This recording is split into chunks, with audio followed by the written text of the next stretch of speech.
안녕하십니까. 공인중개사 포럼 교수 김영재입니다. 오늘이 벌써 58강입니다. 지난 2년 동안 많은 성원을 보내주셔서 제가 열심히 유튜브를 찍고 또 여러분들에게 새로운 지식을 전달해 드리려고 노력을 하고 있습니다. 자, 오늘 제목은 무엇일까요? 궁금하시죠? 오늘 제목은 좀 특이한 제목으로 해보겠습니다. 부동산 중개업 못해 먹겠다입니다. 코로나19 이후 공인중개사 시험 응시생 수는 급증하였습니다. 작년 30일의 공인중개사 시험은 역대 공인중개사 시험에서 가장 많은 응시자 수를 기록하였습니다. 그리고 지금도 32의 공인중개사 시험 응시생은 계속 늘어나고만 있습니다. 고용 불안 그리고 노후 대책의 일환으로서 공인중개사 자격증을 취득하고 있는 것이죠. 그런데 부동산 중개업은 진입하기가 또 진입해서도 중개업하기가 너무 어렵습니다. 못해 먹을 것 같습니다. 왜 그렇습니까? 그것은 중개 실무가 아니라 중개 환경이 그렇다는 것입니다. 실무는 배우면 할 수 있죠. 하지만 환경이 안 좋게 흘러가기 때문에 우리는 중개업을 못해 먹겠다는 것입니다. 그러면 그와 같은 중개 환경은 어떤 것이 있기에 못해 먹겠다는 소리가 나올까요? 잠시 후에 여러분들을 강의로 모시도록 하겠습니다. 잠시 후에 뵙겠습니다. 감사합니다.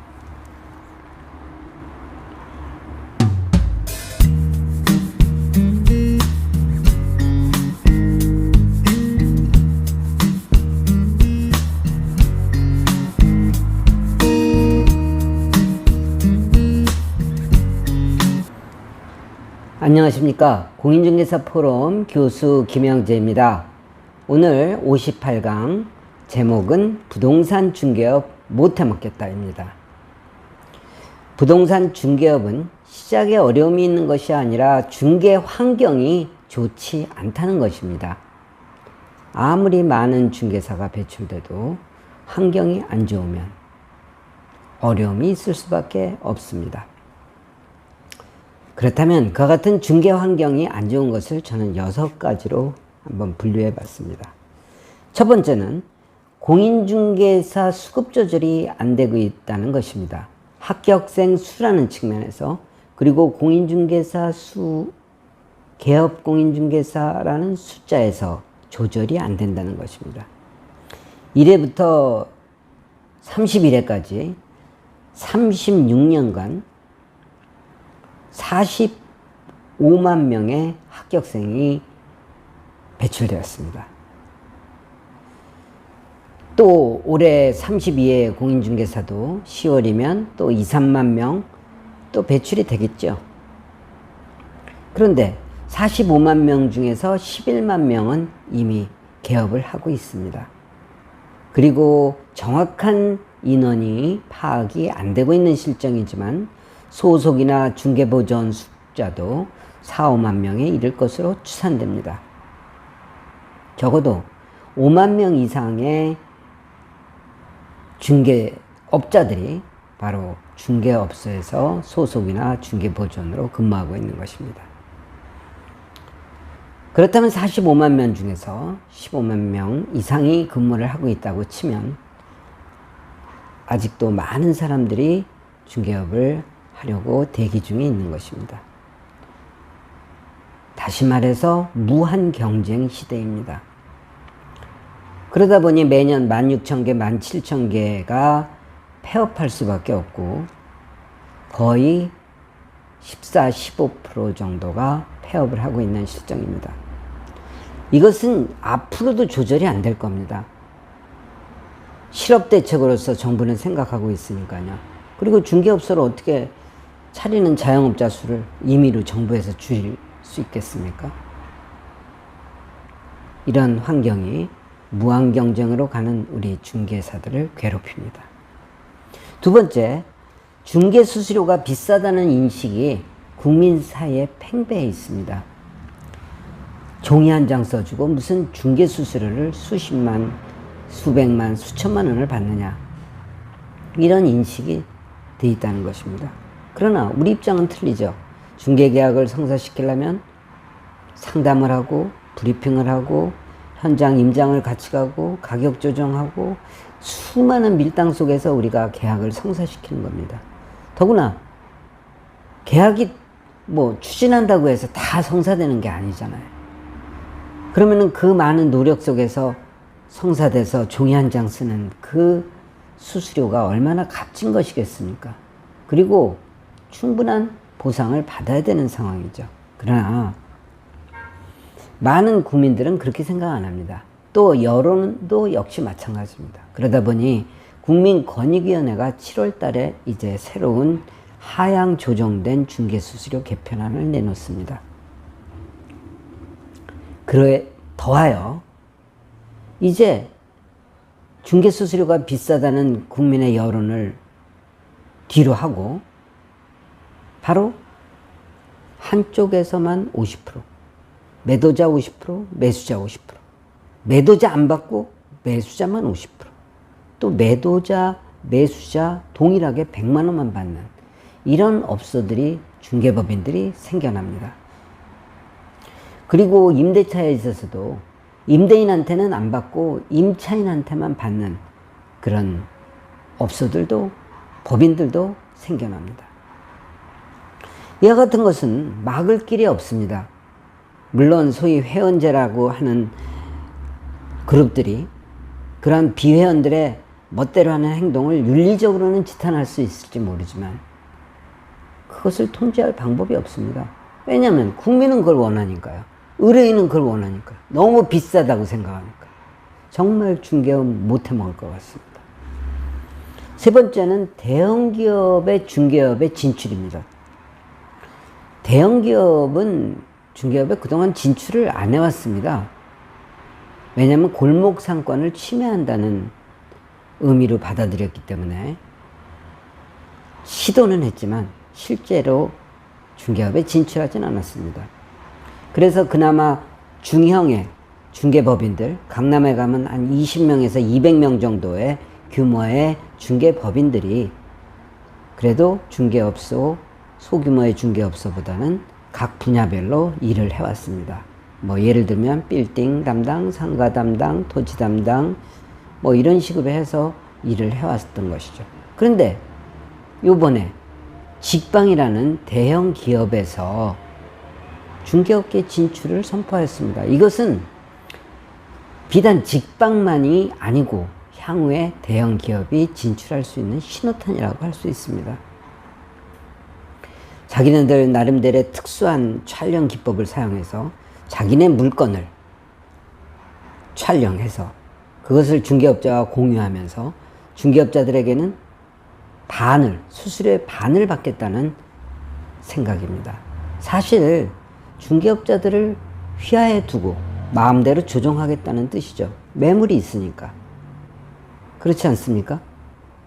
그러면 중개사들은, 공인중개사들은 직방의 휘하에 들어갈 것이고 직방이 휘두르는 대로 나아가지 않겠습니까? 더구나 전국적인 네트워크를 가지고 그렇게 지점을 만들고 또 인터넷 전산망을 만든다고 한다면 공인중개사 협회가 무슨 소용이 있겠습니까?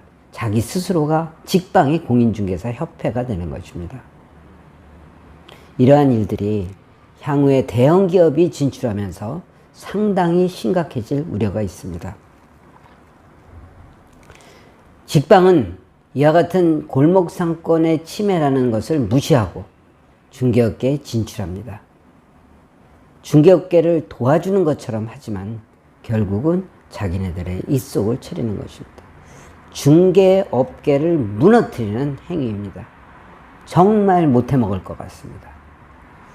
네 번째, 이번 정권 들어서 각종 규제가 중개사들을 괴롭힙니다. 우선 분양권 거래를 보시죠. 분양권 거래는 전에는 마음대로 전매가 됐었습니다. 그럼 전매될 때마다 우린 중개수수료를 받았죠. 근데 지금은 뭡니까? 투기과열지구, 투기지역, 입주 등기치기까지 분양권이 거래가 안 됩니다. 그럼 우리는 뭘 먹고 살란 얘기예요? 전세가 고갈됐습니다. 전세, 임대차 3법에 의해서 2+2, 또 서로 합의해서 인상을 했으면 2+2+2입니다. 2년마다 좀 이사를 가야 우리도 이삿짐 센터도 먹고 살고, 우리도 먹고 살고, 인테리어 가게도 먹고 살고, 다 그렇지 않습니까? 근데 이건 뭐 이사를 안 가고, 뭐 기본이 4년이고, 6년도 있고, 그 이상도 있고, 그럼 우리는 뭐 전세가 준대, 전월세가 준대. 그렇지 않습니까? 또 재건축, 재개발로 인해서 근처로 이주를 하다 보니까 전세가 더 고갈됩니다. 이러한 현상은 앞으로 점점 더 심화될 전망입니다. 다음은 부동산 거래가 침체됩니다. 양도소득세 중과로 매물이 나오지 않고 취득세 중과로 다주택자가 또 집을 사지 않습니다. 또 대출 규제로 인해서 신규 매입이 줄어듭니다.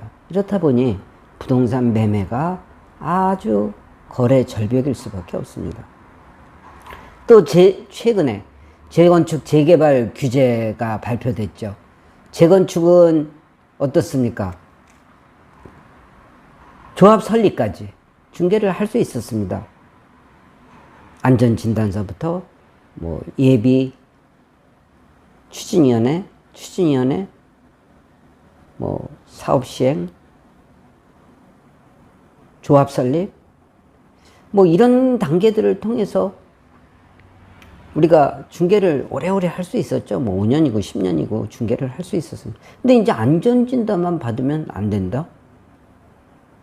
물론 뭐 융통성 있게 한다고는 하지만 그렇게 이야기한 이상은 상당히 중개 활동 범위가, 활동 기간이 적을 수가 있습니다. 재개발도 마찬가지입니다. 정비구역 지정하고 그때부터 안 된다? 아니, 여태까지는 관리처분까지 중개를 할 수가 있었는데 정비구역 지정하면 재개발 거래가 안 된다. 그럼 우리는 뭘 먹고 살아요? 정말 중개업 못 해먹겠습니다. 여러분이 다음으로 알고 계신 거는 대출 규제가 안 돼. 돈 있는 현금 부자는 얼마든지 집을 사고, 돈이 없는 서민들은 대출 짜고 또 짜도 집 사기가 너무 힘듭니다. 이번에 대출을 뭐 10%씩 더 올려준다고는 하지만 무주택자에 대해서 과연 그게 얼마나 활성화될지는 두고 봐야 될 겁니다. 정말 중개업 해먹기 힘듭니다. 다섯 번째는 광고 비용의 무리한 부담입니다. 우리가 직방 뭐 진출한다고, 중개업 진출한다고 나섰지만 직방 건당 3, 4만 원입니다. 네이버 건당 1,700원, 한 2,500원 합니다. 또 무슨 검색 광고라는 것도 있습니다. 또 벼룩시장 광고도 있고요. 상가하는 사람들은 또 벼룩시장을 해야 됩니다. 그러면 이와 같은 것이 모두 다 유료입니다.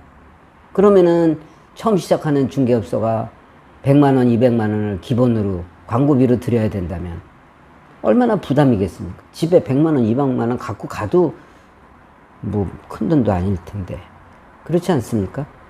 그러면은 무료 광고를 많이 하면 되지 않느냐 하지만 블로그, 유튜브, 카페 이 운영하는 게 얼마나 힘드니까 하루 종일 컴퓨터하고 싸워야 되고 신경 써야 되고 눈도 나빠지고 이게 쉽냐고요.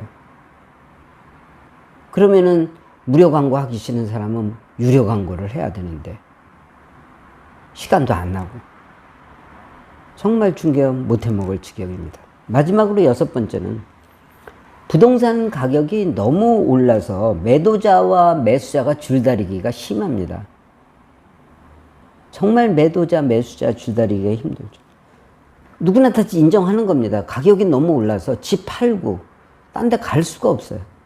많이 올랐다고 좋아할 수도 있겠지만 집이 팔고 사고 자꾸 이렇게 갈아타고 이런 게 있어야 되는데 갈아타는 분이 없어요. 그냥 지켜만 보고 있는 거죠. 거래 절벽입니다.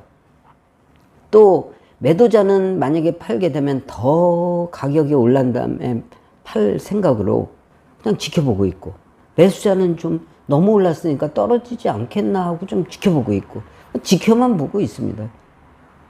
지켜만 보고 있는 상황에서 거래가 이루어질 리는 없죠. 더구나 서울에서 집을 팔면, 수도권에서 집을 팔면 영원히 다시 내 보금자리로는 못 올 수밖에 없다는 그런 강박관념 때문에 사람들이 집을 안 팔고 있습니다. 더구나 내년 3월이 대통령 선거입니다. 이제 대통령 선거면 공약이 남발하겠죠. 공약이 남발하다 보면 어떻게 됩니까? 가격이 올라가겠죠. 부동산 가격이 올라가는데, 그래 1년 동안 좀 지켜보자. 뭐 내가 지금 팔아야 될 이유가 없지. 이런 생각이 팽배할 수 있습니다. 그러니 거래가 있을 리가 있겠습니까? 우리 포럼 출신 중개사님, 정말 잘하는 중개사님이 엊그제 전화가 왔습니다. 올해 1월 달부터 6월 달에 우리 단지건은 하나도 못했습니다. 전월세든 매매든. 그럼 뭐 갖고 지금 밥 먹고 삽니까? 외부 지역 친지들이나 소개해 준 사람들, 그거 구해줘서 먹고 산다는 거야. 먹고 사니 다행이네요. 정말 중개업 못 해먹겠습니다. 자, 이와 같이 우리는 6가지 방법을, 6가지 중개 환경을 검토해 봤습니다. 개선이 될 소지가 있습니까? 공인중개사 수급 조절 쉽지 않죠? 개업 공인중개사 조절 쉽지 않죠? 중개수수료 갑자기 올라가겠습니까? 대형기업이 중개업 진출한다고 비난하지만 앞으로 늘어날 겁니다. 이번 정권 들어서 각종 규제는 내년 대통령 선거 될 때까지는 안 풀어집니다. 그때 또 어떤 상황이 변할지 지켜봐야죠. 광고 비용?